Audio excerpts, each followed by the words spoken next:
On September 27, 2024, the Israeli Air Force launched a meticulously planned airstrike that eliminated Hezbollah's chief, Hassan Nasrallah, along with several high-ranking members of the Iran-backed group. The precision strike, carried out in southern Beirut, targeted a heavily fortified bunker located 60 feet underground, where Nasrallah and other Hezbollah leaders had gathered to discuss strategy amid rising tensions with Israel.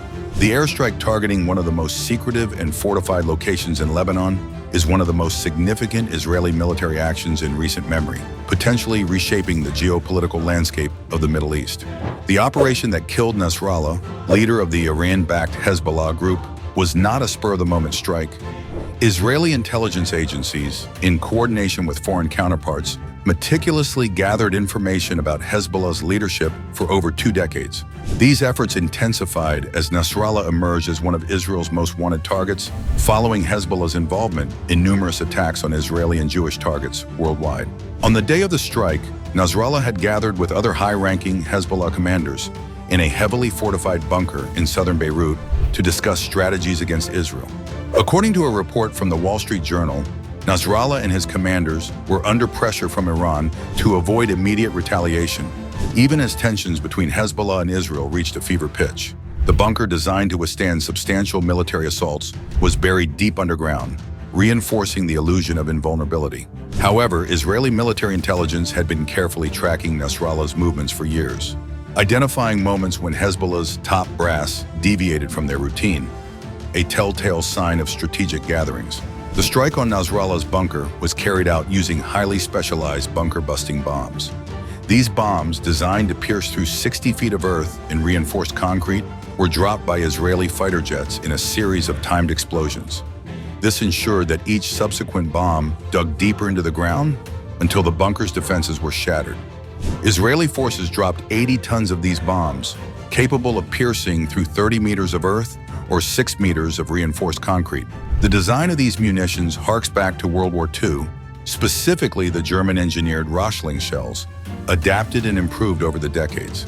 The result was a strike that obliterated Hezbollah's command bunker and killed several senior members of the group, including Nasrallah himself. Israel's success in eliminating Nasrallah was largely due to its extensive intelligence operations against Hezbollah. Since the 2006 war, Israeli military intelligence had committed itself to penetrating Hezbollah's inner workings. This task was far from easy, as Hezbollah is one of the world's most secretive and heavily armed militias, with close ties to Iran's Revolutionary Guards. The turning point came in 2012, when Hezbollah fighters were deployed to Syria to support President Bashar al-Assad's regime during the Syrian civil war. The conflict exposed Hezbollah to a far greater degree of scrutiny, as the group's fighters were killed and wounded in large numbers, leading to the public disclosure of personal details about many of its members. This influx of information allowed Israeli intelligence to build detailed profiles of Hezbollah commanders, including Nasrallah himself. Israel's intelligence apparatus also employed advanced hacking techniques, targeting Hezbollah's communication devices, surveillance systems, and even vehicles. Israeli spies reportedly tracked the movements of Hezbollah leaders through their cars' odometers and hacked into surveillance cameras across Lebanon, gaining real-time insights into their whereabouts. On September 27, 2024, this intelligence paid off as Israeli forces tracked Nasrallah's journey to his command bunker and timed the strike to coincide with his arrival. Nasrallah's assassination is by far Israel's most significant victory against Hezbollah in recent years. His death, along with the elimination of other senior Hezbollah commanders, represents a major blow to the group's operational capabilities. The Israel Defense Forces, IDF, confirmed that 8 of Hezbollah's 9 top military commanders were killed in the past year, with many of these killings taking place in the last few weeks. This includes leaders from Hezbollah's rocket division and the elite Radwan force, which has been involved in high-profile attacks against Israel. The airstrike that killed Nasrallah also targeted Hezbollah's military assets, destroying vital electronic equipment and a significant cache of missiles.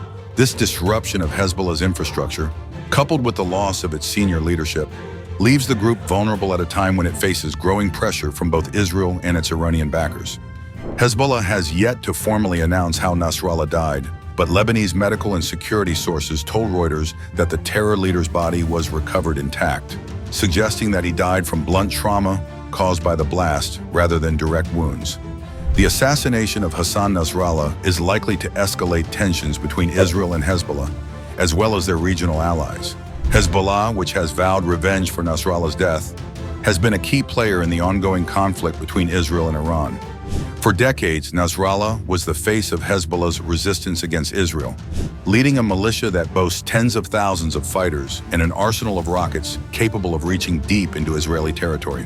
While Hezbollah has yet to retaliate, Israel's military has vowed to continue its campaign against the group until it ceases its attacks. Prime Minister Benjamin Netanyahu, who was in New York attending the United Nations General Assembly at the time of the strike, gave the green light for the attack, further highlighting the international scope of Israel's efforts to eliminate Hezbollah's leadership. Nasrallah's death marks a turning point in Israel's long-standing battle against Hezbollah. The group's resilience and ability to retaliate in the wake of this loss remain to be seen. For Israel, the elimination of its most formidable enemy is a significant victory, though the future of the conflict remains uncertain.